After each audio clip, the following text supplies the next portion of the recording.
guys, it's Melanie. Welcome to my channel. Today I have my end of June book haul, so stay tuned.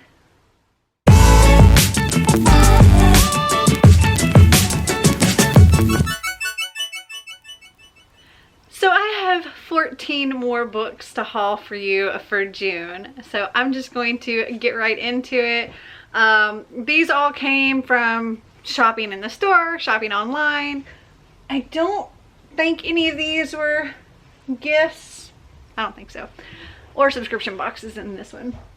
Okay, so the first book I have here is Bookish Boyfriends, A Date with Darcy by Tiffany Schmidt.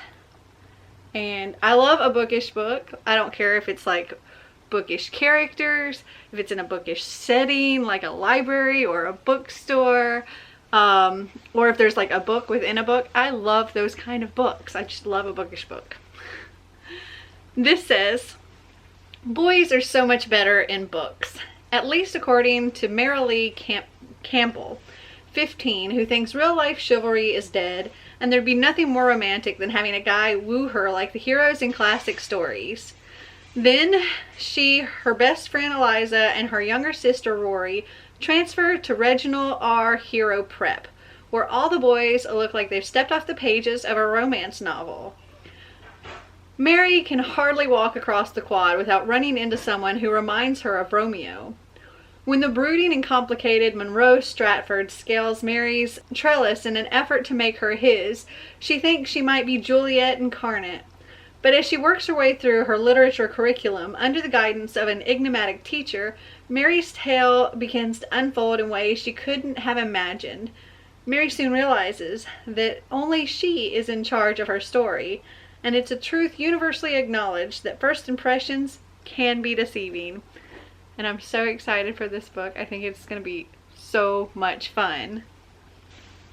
If it looks funny, I just rearranged some books because I have two by the same author, and that's what I'm going to show you next. So the next two books came from the same author, or by the same author. We have Once Upon a River and The 13th Tale by Diane Setterfield. And again, bookish book. Love that. Okay. So we'll start off with Once Upon a River. This says, it was the longest night of the year when the strangest of things happened. On a dark midwinter's night in an ancient inn on the Thames, the regulars are entertaining themselves by telling stories when the door bursts open and in steps an injured stranger. In his arms is the drowned corpse of a child. Hours later, the dead girl stirs, takes a breath, and returns to life. Is it a miracle? Is it magic? And who does the little girl belong to? An exquisitely crafted, multi-layered mystery brimming with folklore, suspense, romance, and the urgent scientific curiosity of the Darwinian age, Once Upon a River is as richly atmospheric as Setterfield's bestseller, The 13th Tale. Okay, now to tell you about The 13th Tale. So this one says, sometimes when you open the door to the past, what you confront is your destiny. Reclusive author Vida Winter, famous for her collection of 12 enchanting stories, has spent the past 6 decades penning a series of alternate lives for herself. Now old and ailing, she is ready to reveal the truth about her extraordinary existence and the violent and tragic past she has kept secret for so long. Calling on Margaret Lee, a young biographer troubled by her own painful history, Vida disinterrs the life she meant to bury for good. Margaret is mesmerized by the author's tale of gothic strangeness, featuring the beautiful and willful Isabel, the feral twins Adeline and Emmeline, a ghost, a governess, a topiary garden, and a devastating fire. Together, Margaret and Vida confront the ghosts that have haunted them while becoming finally transformed by the truth themselves. Bookish book. Love it. Excited for it. I think it's going to be really good. It also gives me a little bit of like the Seven Husbands of Evelyn Hugo vibes, I guess, because of the whole memoir thing and getting somebody else to come in. Yeah. Next up we have A Sorrow Fierce and Falling by Jessica Cluse. This is the third and I think final book in the A Shadow Bright and Burning series, which I have books 1 and 2. So we have A Shadow Bright and Burning and A Poison Dark and Drowning, and I have read both of these. This says, which I can tell you about the first one because this is the third, I can't tell you about it. Anyway, this says, Henrietta can burst into flames. Forced to reveal her power to save a friend, she's shocked when instead of being executed, she's named the first female sorcerer in hundreds of years and invited to train as one of Her Majesty's Royal Sorcerers. Thrust into the glamour of Victorian London, Henrietta is declared the prophesied one, the girl who will defeat the ancients, bloodthirsty demons terrorizing humanity. She also meets her fellow sorcerer trainees, handsome young men eager to test her power and her heart. One will challenge her, one will fight for her, one will betray her. But Henrietta is not the chosen one. As she plays a dangerous game of deception, she discovers that the sorcerers have their own secrets to protect. With battle looming, how much will she risk to save the city and the ones she loves? Exhilarating and gripping, Jessica Cluse's spellbinding first book in the Kingdom of Fire series introduces a powerful, unforgettable heroine and a world filled with magic, romance, and betrayal. And I really enjoyed this. It very much gave me the Infernal Devices vibes. So if you like the Infernal Devices, I think you might like this. Okay, next up we have Mine by J.L. Butler. And this says, what if you fell in love with someone you shouldn't? What if your relationship threatened to destroy your career? And what if you suspected your lover of murder? Divorce lawyer Francine Day is one big case away from securing her place among London's legal elite.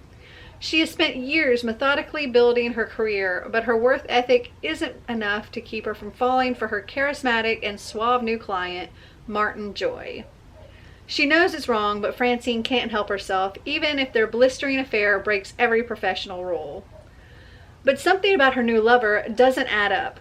Martin insists his marriage is over, but when Francine sees Martin and his soon-to-be ex, Donna, on a romantic night out together, she is devastated. That evening is the last time that Donna Joy is seen alive. How did Donna vanish? Where is she gone, and why did Francine wake up in her neighbor's flat with blood on her clothes? As media interest in Donna escalates and Martin becomes the prime suspect in his wife's disappearance, Francine finds herself caught in a dangerous labyrinth of deception, lies, and secrets, in which one false move could lead to her undoing. The further Francine goes to find answers, the tighter the net seems to draw, until her career, her professional reputation, and her life are in danger. A scorching tale of romantic and psychological suspense that moves at a breakneck pace, Mine explores the depths of obsession and its power to consume and control us. And I think this sounds really good. I need more good thrillers in my life. Okay, next up is a graphic novel. This is Fray by Joss Wheaton, Carl Moline, and Andy Owens. And this is set in the Buffyverse. It's hundreds of years in the future. It says, hundreds of years in the future, Manhattan has become a deadly slum, run by mutant crime lords and disinterested cops.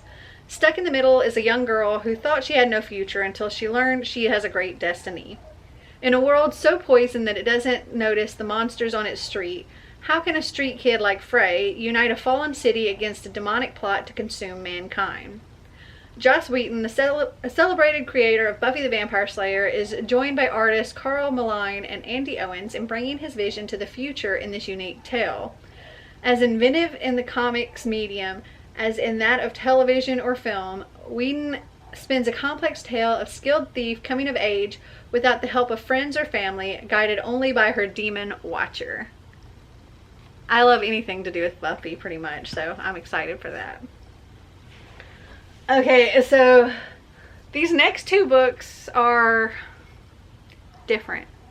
They're not novels, or The first one is Atlas Obscura by Joshua Foer, Dylan Thuras, and Ella Morton. And this is, well, it's a bunch of really odd, interesting places in like different countries, things that you might not have ever heard of. And I want to see everything everywhere pretty much, and I want to travel, and I want to find all these cool things, and so I thought this would be interesting. It says inspiring equal parts wonder and wanderlust, Atlas Obscura is a phenomenon of a travel book that shot to the top of the bestseller list when it first published and changed the way we think about the world, expanding our sense of how strange and marvelous it really is. This second edition takes readers to even more curious and unusual destinations with over 100 new places, dozens and dozens of new photographs, and 2 very special features. 12 city guides covering Berlin, Budapest, Buenos Aires, Cairo, London, Los Angeles, Mexico City, Moscow, New York City, Paris, Shanghai, and Tokyo, and a 3-panel gatefold with a full-color map augmented by the around-the-world travel itinerary. More a cabinet of curiosities than traditional guidebook, Atlas Obscura revels in the unexpected, the overlooked, the bizarre, and the mysterious.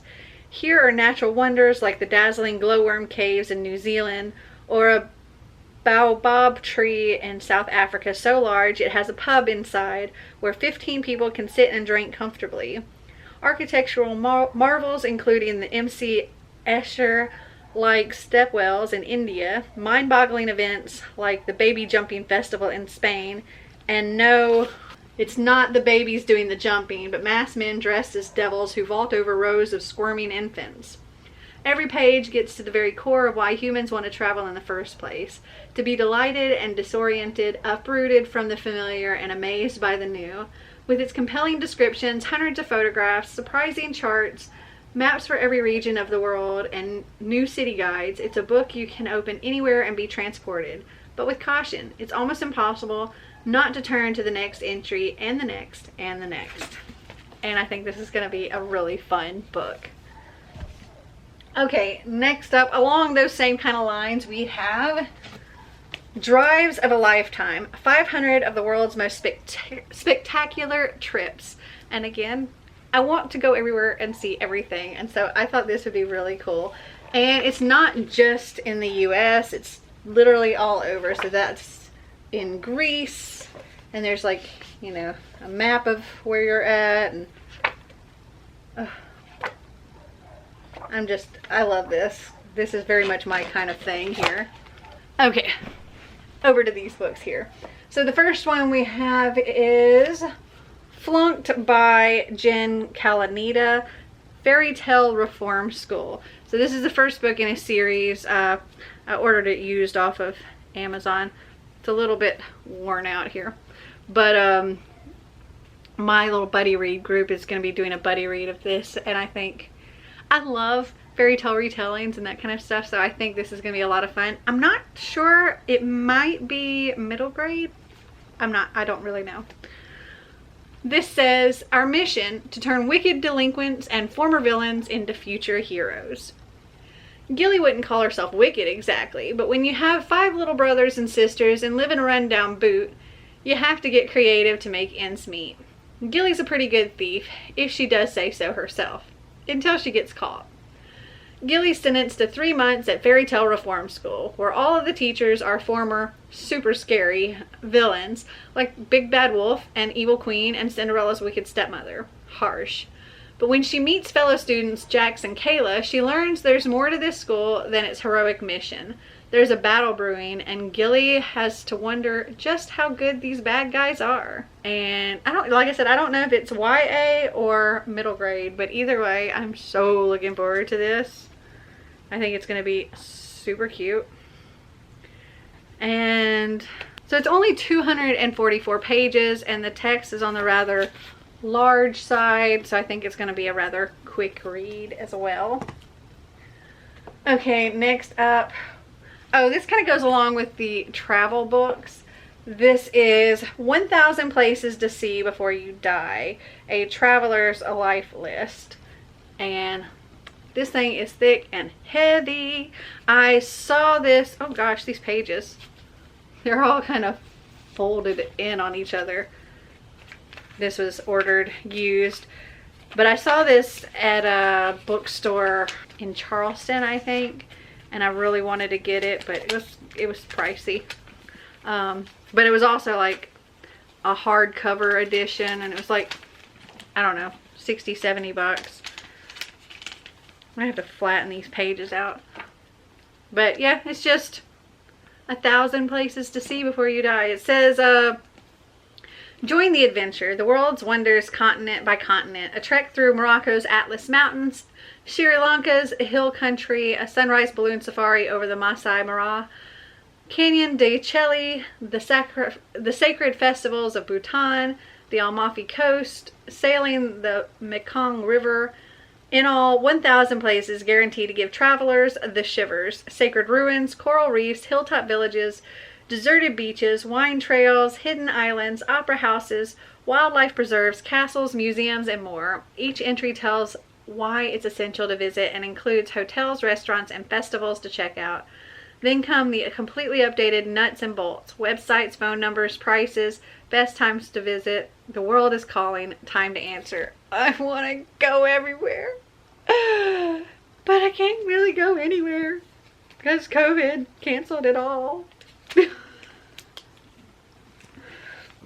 Okay, next up, and this is not a regular book either, it's more like a journal type book. This is 99 Things I Want to Do, a journal for dreams and goals. And it's things like an instrument you want to learn to play, and you write whatever, and then you have a date here. Destinations for your fantasy road trip, and then you have a list. It also has little ribbon bookmarks. A faraway place you'd like to visit someday. Yeah. I got travel on the brain big time. Okay, next up we have And Then There Were None by Agatha Christie. This is a lot thinner than I thought it was going to be. A lot of people have recommended this to me because of some other books that I have enjoyed, and they were apparently like modern day retellings of this. So I'm looking forward to reading this. It says 10 strangers are lured to an isolated island mansion off the Devon coast by a mysterious U.N. Owen. 9. At dinner, a recorded message accuses each of them in turn of having a guilty secret, and by the end of the night, one of the guests is dead. 8. Stranded by a violent storm and haunted by a nursery rhyme counting down one by one, as one by one they begin to die. 7. Which among them is the killer, and will any of them survive? I think I'm going to like this a lot. And it's short too. I mean, I already said it's shorter than I thought. This is only 247 pages.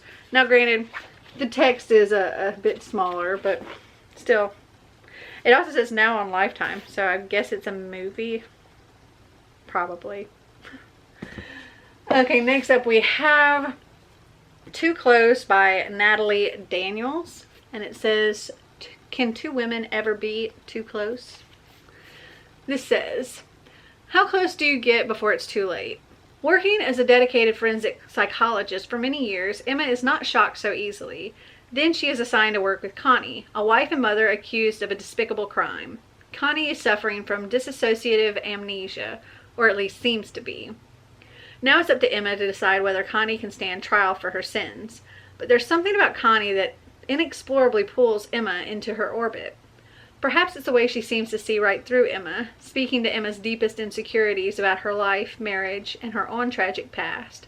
And soon Emma begins to understand how Connie's complicated marriage and toxic relationship with her beautiful best friend Ness could have driven Connie to snap. Or maybe, like Connie, Emma is simply getting too close to a woman who is unforgivable. Alternating between the two women's points of view, before and after Connie's breakdown, Too Close is a masterfully written page-turner about the powerful yet dangerous closeness between women. I think this is going to be really interesting. And then last but not least, we have The Merciless 2 by Daniela Vega. And I actually already have books 1 and 3 of this series. So here's 1, this is 2, and then 3 I think has the prettiest cover. It's got like this hollow kind of cover. Love it. So let me tell you about book 1. It says, Brooklyn Stevens sits in a pool of her own blood, tied up and gagged. No one outside these dank basement walls knows she's here. No one can hear her scream. Sophia Flores knows she shouldn't have gotten involved. When she befriended the popular girls on her first day at school, she admired their perfect hair and their good girl ways. They said they wanted to save Brooklyn. They wanted to help her. Sophia didn't realize they believed Brooklyn was possessed. Now Sophia's new friends are performing an exorcism on Brooklyn, but their idea of an exorcism is closer to torture than salvation. And not only am I interested in reading this series, Xander is as well, so I wanted to make sure I had the complete series, because anytime Xander's interested in reading something, I'm all for that. So here we go. I'm not a big fan of the gold. They should have made it like more foily, I think, because this one is just so pretty. I don't know if it shows up on there at all, but it's cool.